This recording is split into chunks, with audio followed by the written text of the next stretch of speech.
ಎಲ್ಲರಿಗೂ ನಮಸ್ತೆ. ಅಲೆಮಾರಿ ಉದ್ಯೋಗಕ್ಕಾಗಿ ಯೂಟ್ಯೂಬ್ ಚಾನಲ್ಗೆ ಸ್ವಾಗತ. ಇವತ್ತಿನ ಕಂಟೆಂಟ್ ಬಂದು KPSC backward class welfare department group B ಅಲ್ಲಿ ಕೇಳಿರೋ ಒನ್ ಆಫ್ ದ ಟಾಪಿಕ್ ಬಂದು ಹಾಸ್ಟೆಲ್ ಸೆಕ್ಷನ್ ಫಾರ್ ಯೂತ್ಸ್ ಅಂತ ಕೇಳಿದ್ದಾರೆ. ಸೊ ಅದರಲ್ಲಿ ಹಾಸ್ಟೆಲ್ ಸೆಕ್ಷನ್ಸಲ್ಲಿ ನಮಗೆ 6 ಟೈಪ್ಸ್ ಆಗಿ ಡಿವೈಡ್ ಆಗಿದೆ.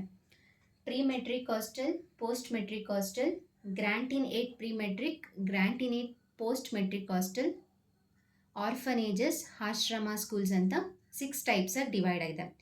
ಸೊ ಪಾರ್ಟ್ 1 ವಿಡಿಯೋದಲ್ಲಿ ಪ್ರೀ ಮೆಟ್ರಿಕ್ ಹಾಸ್ಟೆಲ್ ಮತ್ತು ಆಶ್ರಮ ಸ್ಕೂಲ್ಸ್ ಬಗ್ಗೆ ಕವರ್ ಆಗಿದೆ. ಸೊ ಇವತ್ತಿನ ಟಾಪಿಕ್ ಬಂದು ಪೋಸ್ಟ್ ಮೆಟ್ರಿಕ್ ಹಾಸ್ಟೆಲ್. ಏನಿದು ಪೋಸ್ಟ್ ಮೆಟ್ರಿಕ್ ಹಾಸ್ಟೆಲ್? ಯಾರು ಈ ಪೋಸ್ಟ್ ಮೆಟ್ರಿಕ್ ಹಾಸ್ಟೆಲ್ಗೆ ಪರ್ಸ್ಯೂ ಆಗ್ಬೋದು? ಸೊ ಈ ಪೋಸ್ಟ್ ಮೆಟ್ರಿಕ್ ಹಾಸ್ಟೆಲ್ಗೆ ಯಾರು ಪರ್ಸ್ಯೂ ಆಗ್ಬೋದು ಅಂದರೆ PUC ಓದಿರೋರು, ಡಿಗ್ರಿ ಮತ್ತು masters degree, BE, MBBS, diploma ಈ ಥರ ಓದಿರೋರೆಲ್ಲ ಸೊ ಪೋಸ್ಟ್ ಮೆಟ್ರಿಕ್ ಹಾಸ್ಟೆಲ್ಸ್ಗೆ ಇದು ಮಾಡ್ಬೋದು, ಅಥವಾ ಪರ್ಸ್ಯೂ ಮಾಡ್ತಿರೋರು ಪೋಸ್ಟ್ ಮೆಟ್ರಿಕ್ ಹಾಸ್ಟೆಲ್ಸ್ಗೆ ಅಪ್ಲೈ ಮಾಡ್ಬೋದು. ಸೊ ಎಷ್ಟು ನಮಗೆ ಸ್ಟ್ರೆಂತ್ ಇದೆ, ಎಷ್ಟು ಹಾಸ್ಟೆಲ್ಸ್ ಇದೆ, ಎಷ್ಟು ಸ್ಟೂಡೆಂಟ್ಸ್ ಇದ್ದಾರೆ ಪೋಸ್ಟ್ ಮೆಟ್ರಿಕ್ ಹಾಸ್ಟೆಲಲ್ಲಿ, ಬಾಯ್ಸ್ ಎಷ್ಟಿದೆ, ಗರ್ಲ್ಸ್ ಎಷ್ಟಿದೆ? ಸೊ ಬಾಯ್ಸ್ ಬಂದು ಹಾಸ್ಟೆಲ್ಸ್ ನಂಬರ್ ಆಫ್ ಹಾಸ್ಟೆಲ್ಸ್ ಇವಾಗಿರೋದು 142 ಇದೆ. ಸೊ ಸ್ಟೂಡೆಂಟ್ಸ್ ಬಂದು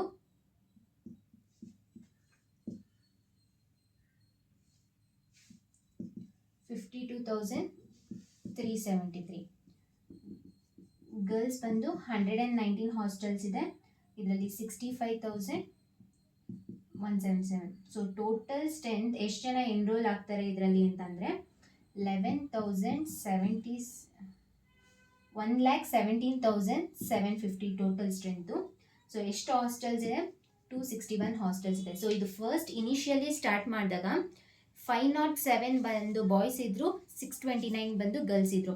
ಸೊ ಲೇಟರ್ ಆನ್ ಇವಾಗ ಎಷ್ಟಕ್ಕೆ ಇನ್ಕ್ರೀಸ್ ಆಗಿದೆ ಅಂದರೆ ಟೋಟಲ್ 1,17,750 ಸ್ಟೂಡೆಂಟ್ಸ್ಗೆ ಇನ್ಕ್ರೀಸ್ ಆಗಿದ್ದಾರೆ. ಇಷ್ಟು ಜನ ಪೋಸ್ಟ್ ಮೆಟ್ರಿಕ್ ಹಾಸ್ಟೆಲ್ಸ್ಗೆ ಎನ್ರೋಲ್ ಆಗ್ತಾರೆ. ಸೊ ಇಲ್ಲಿ ನಮ್ಗೆ ಏನೇನು ಫೆಸಿಲಿಟೀಸ್ ಸಿಗುತ್ತೆ ಪೋಸ್ಟ್ ಮೆಟ್ರಿಕ್ ಹಾಸ್ಟೆಲಲ್ಲಿ? ಸೊ ಆವಾಗಲೇ ಇಂಟ್ರೊಡಕ್ಷನ್ ನೋಡಿದ್ವಿ, ಇವಾಗ ಯಾರ್ಯಾರು ಪರ್ಸ್ಯೂ ಮಾಡ್ಬೋದು ಅಂತ ನೋಡಿದ್ವಿ. ಇವಾಗ ಬಂದು ಫೆಸಿಲಿಟೀಸ್, ಪೋಸ್ಟ್ ಮೆಟ್ರಿಕ್ ಹಾಸ್ಟೆಲಲ್ಲಿಗೆ ಅಪ್ಲೈ ಮಾಡೋರಿಗೆ ಏನೇನು ಫೆಸಿಲಿಟೀಸ್ ಸಿಗುತ್ತೆ? ಸೊ ಎಲ್ಲ ಹಾಸ್ಟೆಲ್ಸ್ಗೂ ಫಸ್ಟ್ ಅಕಾಮಡೇಷನ್ ಮತ್ತು ಫುಡ್ ಇದ್ದೇ ಇರುತ್ತೆ. ಸೊ ಪೋಸ್ಟ್ ಮೆಟ್ರಿಕ್ ಹಾಸ್ಟೆಲ್ಸ್ಗೆ ಫುಡ್ ಫೆಸಿಲಿಟೀಸ್ ಇದೆ. ಸೊ ಇದು ಎಷ್ಟು ಪೀರಿಯಡ್ ಇರುತ್ತೆ? ಈ ಫುಡ್ ಫೆಸಿಲಿಟಿ ಬಂದು 10 ಮಂತ್ಸ್ ಇರುತ್ತೆ. ಸೊ ಎಷ್ಟು ಕಾಸ್ಟ್ ಮಾಡ್ತಾರೆ ಈ ಫುಡ್ ಫೆಸಿಲಿಟೀಸ್ಗೆ ಅಂದರೆ 1,600 ಪರ್ ಮಂತ್. ಯಾವುದಲ್ಲಿ? ಪೋಸ್ಟ್ ಮೆಟ್ರಿಕಲ್ಲಿ. ಸೊ ಪ್ರೀ ಮೆಟ್ರಿಕಲ್ಲೆಲ್ಲ 400 ಇತ್ತು, ಆಶ್ರಮಸ್ ಎಲ್ಲ 300 ಇರುತ್ತೆ. ಪೋಸ್ಟ್ ಮೆಟ್ರಿಕ್ಗೆ 1,600 ಪರ್ ಮಂತ್. ಸೊ ಇದರಲ್ಲಿ ಅಕಾಮಡೇಷನ್ ಬಂದು ಫ್ರೀ ಇರುತ್ತೆ. So free accommodation.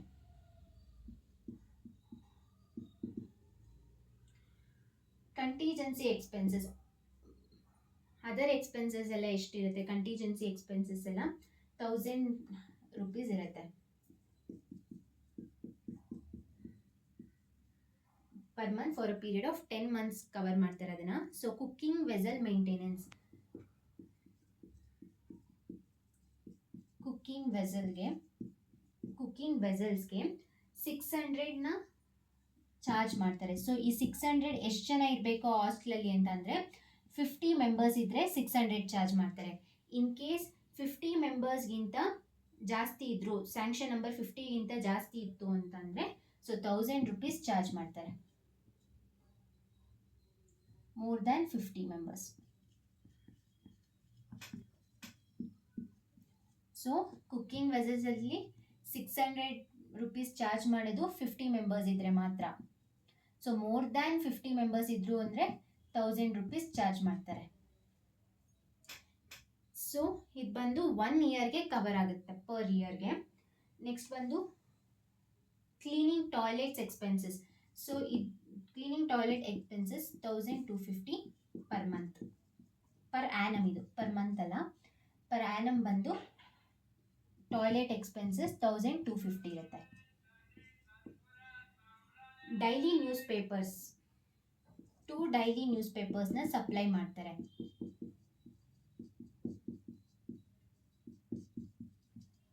So English plus Kannada ಎರಡು 2 ಡೈಲಿ ನ್ಯೂಸ್ ಪೇಪರ್ಸ್ ಇರುತ್ತೆ, 1 Kannada and 1 English language newspaper ಇರುತ್ತೆ.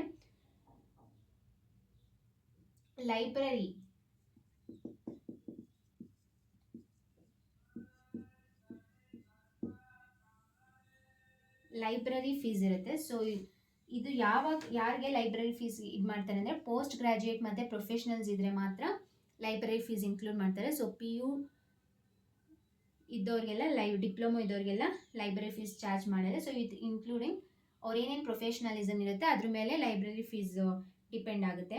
ಸ್ಪೋರ್ಟ್ಸ್ ಎಕ್ವಿಪ್ಮೆಂಟ್ ಫೆಸಿಲಿಟೀಸ್ ಇರುತ್ತೆ.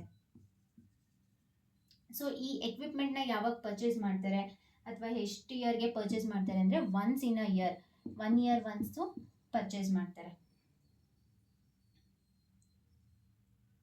ಅದೇನು ಆ್ಯಕ್ಚುಯಲ್ ರೇಟ್ ಇರುತ್ತೆ, ಸೊ ಅದು ವೇರಿಯೇಷನ್ ಆಗುತ್ತೆ, ಇಷ್ಟೇ ಅಂತ ಇರಲ್ಲ. ಸ್ಪೋರ್ಟ್ಸ್ ಎಕ್ವಿಪ್ಮೆಂಟ್ ಅದೇನು ಆ್ಯಕ್ಚುಯಲ್ ರೇಟ್ ಇರುತ್ತೆ ಅದ್ರ ಮೇಲೆ ವೇರಿ ಆಗುತ್ತೆ. ಸೊ ಏನೇನು ಫೆಸಿಲಿಟೀಸ್ ಇರುತ್ತೆ, ಫುಡ್ ಫೆಸಿಲಿಟೀಸ್ ಕೊಡ್ತಾರೆ, 1600 ಪರ್ ಮಂತ್ ಚಾರ್ಜ್ ಮಾಡ್ತಾರೆ. ಫ್ರೀ ಅಕೊಮಡೇಷನು ಮತ್ತು ಅದರ್ ಎಕ್ಸ್ಪೆನ್ಸಸ್ ಬಂದು 1000 ರೂಪೀಸ್ ಇರುತ್ತೆ. ಕುಕ್ಕಿಂಗ್ ವೆಸಲ್ಸ್ ಅಪ್ಪರ್ಸ್ 50 ಮೆಂಬರ್ಸ್ಗಿಂತ ಜಾಸ್ತಿ ಇತ್ತು ಅಂದರೆ 1000 ಚಾರ್ಜ್ ಮಾಡ್ತಾರೆ. 50 ಮೆಂಬರ್ಸ್ ಸ್ಯಾಂಕ್ಷನ್ ಆಗಿದ್ರೆ 600 ರೂಪೀಸ್ ಚಾರ್ಜ್ ಮಾಡ್ತಾರೆ. ಸೊ ಟಾಯ್ಲೆಟ್ ಎಕ್ಸ್ಪೆನ್ಸಸ್ ಬಂದು 1250 ಇರುತ್ತೆ. Daily newspapers 2 news paper ಇರುತ್ತೆ, 1 ಇಂಗ್ಲೀಷ್ ಲ್ಯಾಂಗ್ವೇಜ್ ಮತ್ತು ಕನ್ನಡ ಲ್ಯಾಂಗ್ವೇಜ್. ಲೈಬ್ರರಿ ಫೀಸ್ ಬಂದು ಪೋಸ್ಟ್ ಗ್ರಾಜ್ಯುಯೇಟ್ ಮತ್ತು ಪ್ರೊಫೆಷನಲ್ಸ್ ಓದ್ತಿರೋರಿಗೆ ಲೈಬ್ರರಿ ಫೀಸ್ ಇನ್ಕ್ಲೂಡ್ ಆಗುತ್ತೆ. ಅದು ಅವ್ರು ಏನೇನು ಬರುತ್ತೆ, ಅವ್ರಿಗೆ ಎಷ್ಟು ಚಾರ್ಜ್ ಆಗುತ್ತೆ ಆ ಡಿಪಾರ್ಟ್ಮೆಂಟ್ಗೆ ಅಷ್ಟಕ್ಕೆ ಕನ್ಕ್ಲೂಡ್ ಮಾಡ್ಕೋತಾರೆ. ಸ್ಪೋರ್ಟ್ಸ್ ಎಕ್ವಿಪ್ಮೆಂಟ್ ಬಂದು ಒನ್ಸ್ ಇಯರ್ ಅದೇನು ಆ್ಯಕ್ಚುಯಲ್ ರೇಟ್ ಇರುತ್ತೆ ಅಷ್ಟಕ್ಕೆ ಚಾರ್ಜ್ ಮಾಡ್ತಾರೆ. ಸೊ ಇವಾಗ ನಾವು ಏನೇನು ಫೆಸಿಲಿಟೀಸ್ ಇದೆ ಅಂತ ನೋಡಿದ್ವಿ. ನೆಕ್ಸ್ಟ್ ಬಂದು ಆ ಸ್ಟೂಡೆಂಟ್ಸ್ ಸೆಲೆಕ್ಟ್ ಆಗ್ತಾರಲ್ಲ ಅಡ್ಮಿಷನ್ ಅಥವಾ ಏನೇನು ರಿಸರ್ವೇಷನ್ ರೇಷಿಯೋ ಇರುತ್ತೆ, ಹೇಗೆ ಅವ್ರು ಸೆಲೆಕ್ಟ್ ಮಾಡ್ತಾರೆ ಪೋಸ್ಟ್ ಮೆಟ್ರಿಕ್ ಹಾಸ್ಟೆಲ್ಗೆ, ಎಷ್ಟೆಷ್ಟು ಸೆಲೆಕ್ಷನ್ ರಿಸರ್ವೇಷನ್ ಇರುತ್ತೆ ಅಂತ ಇವಾಗ ನೋಡೋಣ. ಕ್ಯಾಟಗರಿ 1ಗೆ 10% ರಿಸರ್ವೇಷನ್ ಇರುತ್ತೆ. ಸೊ ನೆಕ್ಸ್ಟ್ ಕ್ಯಾಟಗರಿ 2Aಗೆ 35%, category 2B 9%, category 3A 9%, category 3B 12%. So next ಬಂದು ಸ್ಕೆಡ್ಯೂಲ್ಡ್ ಕ್ಯಾಸ್ಟ್ ಮತ್ತು ಸ್ಕೆಡ್ಯೂಲ್ಡ್ ಟ್ರೈಬ್. ಸ್ಕೆಡ್ಯೂಲ್ಡ್ ಕ್ಯಾಸ್ಟ್ಗೆ ಬಂದು 21% ಇರುತ್ತೆ, ಸ್ಕೆಡ್ಯೂಲ್ಡ್ ಟ್ರೈಬ್ಗೆ ಬಂದು 4% ಇರುತ್ತೆ. So total 100% reservation for post matric hostels. So ಇಲ್ಲಿ ಬಂದು category 1 10%, 2A 35%, 2B 9%, 3A 9%, 3B 12%, SCಗೆ 21% ಇರುತ್ತೆ, STಗೆ 4% ಇರುತ್ತೆ. ಸೊ ಇವ್ರ ಅಡ್ಮಿಷನ್ ಆಗೋದಕ್ಕೆ ಸೊ ಇವ್ರು ಎಷ್ಟು ಕಿಲೋಮೀಟರ್ ಹವೆಯಲ್ಲಿ ಡಿಸ್ಟೆನ್ಸ್ ಇರಬೇಕು ಹಾಸ್ಟೆಲ್ಗೆ ಅಂದರೆ 5 ಕಿಲೋಮೀಟರ್. ಸೊ ಲೋಕಲ್ ಸ್ಟೂಡೆಂಟ್ಸ್ ಬಂದು ಎಲಿಜಿಬಲ್ ಇರ್ತಾರೆ ಇದಕ್ಕೆಲ್ಲ. ಸೊ ಅವ್ರು ಇರೋದಕ್ಕೂ ಸ್ಟೇ ಮಾಡೋದಕ್ಕೂ ಮತ್ತು ಪೋಸ್ಟ್ ಮೆಟ್ರಿಕ್ ಹಾಸ್ಟೆಲ್ಗೂ 5 ಕಿಲೋಮೀಟರ್ ಡಿಸ್ಟೆನ್ಸ್ ಇರಬೇಕು. ಸೊ ಫ್ಯಾಮಿಲಿ ಇನ್ಕಮ್ ಲಿಮಿಟ್ ಬಂದು 1 lakh ಇರಬೇಕು. ಕಡೆ ಇದು ಮಾಡು. ಸೊ ಏನೇನು ಎಲಿಜಿಬಿಲಿಟಿ ಇವ್ರಿಗಿರುತ್ತೆ ಅಂದರೆ ಇವ್ರು ಎಲ್ಲಿಗೆ ಪ್ಲೇಸಸ್ ಬಿಯಾಂಡ್ ಎಷ್ಟು ರೇಡಿಯಸಲ್ಲಿ ಇರಬೇಕು ಅಂದರೆ 5 ಕಿಲೋಮೀಟರ್ ಡಿಸ್ಟೆನ್ಸ್ ರೇಡಿಯಸಲ್ಲಿ ಇರಬೇಕು. 5 ಕಿಲೋಮೀಟರ್ ಡಿಸ್ಟೆನ್ಸ್ ರೇಡಿಯೋಸ್ ಸೆಲೆಕ್ಟೆಡ್ ಅವ್ರ ಡಿಸ್ಟ್ರಿಕ್ಟ್ ಲೆವೆಲ್ ಇರಬೇಕು. ಇನ್ಕಮ್ ಸೆಲೆಕ್ಷನ್ ಕಮಿಟಿ ಹಾಸ್ಟೆಲ್ ಅಡ್ಮಿಷನಲ್ಲಿ. ಸೊ ಇವ್ರ ಆ್ಯನ್ಯುವಲ್ ಇನ್ಕಮ್ ಎಷ್ಟಿರಬೇಕು.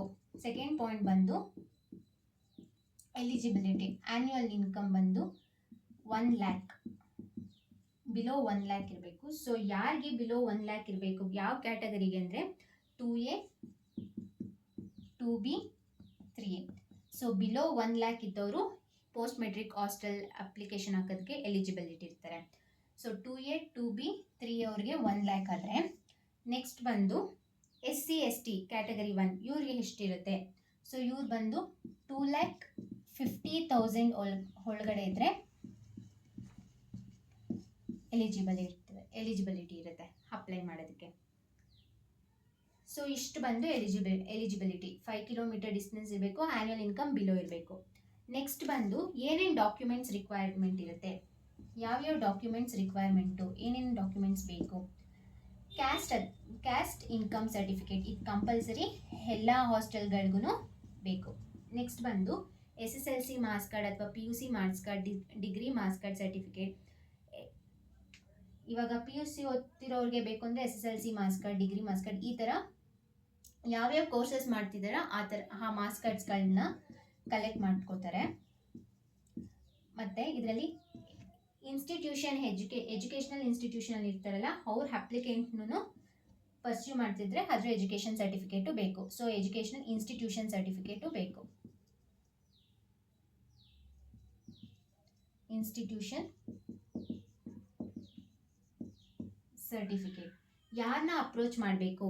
So whom to approach. ಯಾರನ್ನ ಅಪ್ರೋಚ್ ಮಾಡಬೇಕು ಅಂದರೆ ಡಿಸ್ಟ್ರಿಕ್ಟ್ ಆಫೀಸರ್ ಇದೆ, district level executive officer of the taluk ಲೆವೆಲಲ್ಲಿ ಅಪ್ರೋಚ್ ಮಾಡಬೇಕು. ಇದನ್ನೆಲ್ಲ ನಾವು ಅಪ್ಲೈ ಮಾಡಬೇಕು ಅಂದರೆ ಯಾವ ಟೈಮ್ ಸ್ಕೆಡ್ಯೂಲಲ್ಲಿ ಅಪ್ಲೈ ಮಾಡಬೇಕು, ಯಾವ ಟೈಮ್ ಪೀರಿಯಡ್ ಯಾವಾಗ, ಇದೆಲ್ಲದಕ್ಕೂ ಅಪ್ಲೈ ಮಾಡಬೇಕು ಅಂದರೆ ಫಸ್ಟ್ ವೀಕ್ ಆಫ್ ಜುಲೈಯಲ್ಲಿ ಅಪ್ಲೈ ಮಾಡಬೇಕು. First week of July. So ಇದರಲ್ಲಿ ಏನು ಎಲಿಜಿಬಿಲಿಟಿ ಇರುತ್ತೆ? 5 ಕಿಲೋಮೀಟರ್ ಡಿಸ್ಟೆನ್ಸು, ಆ್ಯನ್ಯುಯಲ್ ಇನ್ಕಮ್ ಬಂದು 2A 2B 3Aಗೆ 1 ಲ್ಯಾಕ್ ಇರಬೇಕು, below 1 lac. So SC ST ಅವ್ರ ಕ್ಯಾಟಗರಿ 1ಗೆ 2,50,000 ಇರಬೇಕು. ಸೊ ಏನೇನು ಡಾಕ್ಯುಮೆಂಟ್ಸ್ ರಿಕ್ವೈರ್ ಮಾಡ್ತಾರೆ? Caste income certificate, SSLC marks card, PUC marks card, degree marks card certificate ಬೇಕು, ಮತ್ತು head of the educational institution certificate ಬೇಕು. ಅವ್ರ ಹತ್ರ ಸರ್ಟಿಫಿಕೇಟ್ ಈ ಥರ ನಮ್ಮ ಸ್ಟೂಡೆಂಟ್ ಪರ್ಸ್ಯೂ ಮಾಡ್ತಿದ್ದಾರೆ ಅಂತ, ಈ ಕಾಲೇಜಲ್ಲಿ ಓದ್ತಿದ್ದಾರೆ ಅಂದ್ಬಿಟ್ಟು ಎಜುಕೇಷನಲ್ ಇನ್ಸ್ಟಿಟ್ಯೂಷನ್ ಸರ್ಟಿಫಿಕೇಟ್ ಬೇಕು. ಇದು ಅಪ್ಲೈ ಮಾಡೋದಕ್ಕೆ ಯಾವ ಟೈಮ್ ಪೀರಿಯಡಲ್ಲಿ ಬೇಕು ಅಂದರೆ ಫಸ್ಟ್ ವೀಕ್ ಆಫ್ ಜುಲೈಯಲ್ಲಿ ಅಡ್ಮಿಷನ್ಸ್ಗೆ ಕಾಲ್ ಮಾಡ್ತಾರೆ. ಸೊ ಆವಾಗ ಅಪ್ಲೈ ಮಾಡ್ಬೋದು. ಸೊ ಇದು ನಾವು ಯಾರನ್ನ ಅಪ್ರೋಚ್ ಮಾಡಬೇಕು? ಡಿಸ್ಟ್ರಿಕ್ಟ್ ಆಫೀಸರ್ನ ಡಿಸ್ಟ್ರಿಕ್ಟ್ ಲೆವೆಲ್ಗೆ, ಎಕ್ಸಿಕ್ಯೂಟಿವ್ ಆಫೀಸರ್ನ ತಾಲೂಕ್ ಲೆವೆಲ್ಗೆ ಅಪ್ರೋಚ್ ಮಾಡ್ಬೋದು. ಇದೇನು ಕೇಸ್ ಏನಾದರೂ ಡಿಲೇ ಆಯಿತು ಅಂತಂದ್ರೂ ಸೇಮ್ ಡಿಸ್ಟ್ರಿಕ್ಟ್ ಆಫೀಸರ್ನ ಅಪ್ರೋಚ್ ಮಾಡ್ಬೋದು, ಎಕ್ಸಿಕ್ಯೂಟಿವ್ ಆಫೀಸರ್ನ ಅಪ್ರೋಚ್ ಮಾಡ್ಬೋದು. ಸೊ ಇಷ್ಟು ಟಾಪಿಕ್ ಬಂದು ಪೋಸ್ಟ್ ಮೆಟ್ರಿಕ್ ಹಾಸ್ಟೆಲ್ಸ್. ಏನೇನು post matric hostels? First post matric ಹಾಸ್ಟೆಲ್ಗೆ ಯಾರು ಅಪ್ಲೈ ಮಾಡ್ತಾರೆ? PUC, ಡಿಗ್ರಿ ಮತ್ತು ಪ್ರೊಫೆಷ್ನಲ್ ಕೋರ್ಸಸ್ ಮಾಡ್ತಿರೋರು, MBA MCOM ಮಾಡೋರೆಲ್ಲ ಪೋಸ್ಟ್ ಮೆಟ್ರಿಕ್ ಹಾಸ್ಟೆಲ್ಸ್ಗೆ ಅಪ್ಲೈ ಮಾಡ್ಬೋದು. ನೆಕ್ಸ್ಟ್ ಬಂದಿದ್ದು ಸ್ಯಾಂಕ್ಷನ್ ಸ್ಟೂಡೆಂಟ್ಸ್ 52,373 ಬಾಯ್ಸ್, 65,177 ಗರ್ಲ್ಸ್ ಇರ್ತಾರೆ. ಸೊ ಅವ್ರದ್ದು ಏನೇನು ಫೆಸಿಲಿಟೀಸ್ ಎಲ್ಲ ನೋಡಿದ್ದೀವಿ. ನೆಕ್ಸ್ಟ್ ಬಂದು ಯಾವ್ಯಾವ ಕ್ಯಾಟಗರಿಗೆ ರಿಸರ್ವೇಷನ್ಸ್ ಇರುತ್ತೆ. ಸೊ ಕ್ಯಾಟಗರಿ 1ಗೆ ಎಷ್ಟು, SCಗೆ ಎಷ್ಟು ಇರುತ್ತೆ ರಿಸರ್ವೇಷನ್ ಅನ್ನೋದೆಲ್ಲ ನೋಡ್ತೀವಿ. ಸೊ ಇವತ್ತಿನ ಟಾಪಿಕ್ ಬಂದು ಪೋಸ್ಟ್ ಮೆಟ್ರಿಕ್ ಹಾಸ್ಟೆಲ್ಸ್. ನೆಕ್ಸ್ಟ್ ವಿಡಿಯೋದಲ್ಲಿ ಆರ್ಫನೇಜಸ್ ಮತ್ತು ಗ್ರ್ಯಾಂಟಿನೇಟ್ ಪ್ರೀ ಮೆಟ್ರಿಕ್, ಗ್ರ್ಯಾಂಟಿನೇಟ್ ಪೋಸ್ಟ್ ಮೆಟ್ರಿಕ್ ವಿಡಿಯೋನ ನೋಡೋಣ.